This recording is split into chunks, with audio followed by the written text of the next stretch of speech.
Hey PWC, I just wanted to give everybody a drill that we can do while we're at home. One of the big things that specifically Hananui and U24 have been working on this year is making sure that we're not pulling with our bicep.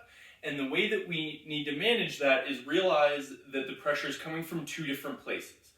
The pressure back is only coming from our shoulder. None of the rest of our arm is giving any pressure back. Our wrist is actually giving pressure down. And that pressure down is going to keep your arm straight. So when I reach out and I find my pressure at the front, then I'm lifting myself up. It's that downward pressure from my wrist that's pressing me up, and it's the shoulder pulling back that's actually driving the paddle through the water.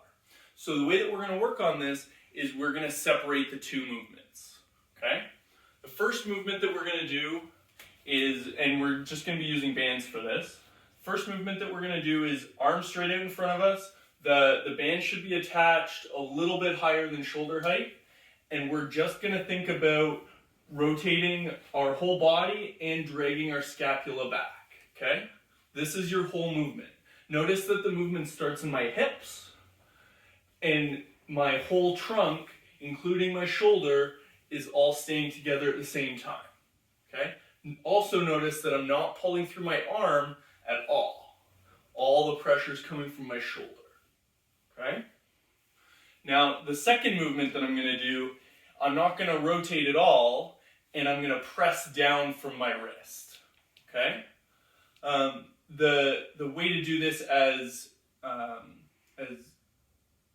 exercise specific as we can do is we're not going to do palm facing down, we're going to do palm facing in, and I'm going to hold here, and I'm just going to press down. I should feel lots of pressure through my chest and through my lat to press this hand down. Okay? Remember, I'm not pulling, I'm pressing. Okay? And then once I've done both of those on each side, I'm then going to put the whole thing together, and I'm going to rotate and press and make sure that I'm doing the movement properly. Okay? 10 reps on each side for the pull, 10 reps on each side for the press, and then 10 reps on each side for the whole thing put together. If you do that a couple times a week, by the time we get back on the air, you're going to be good to go.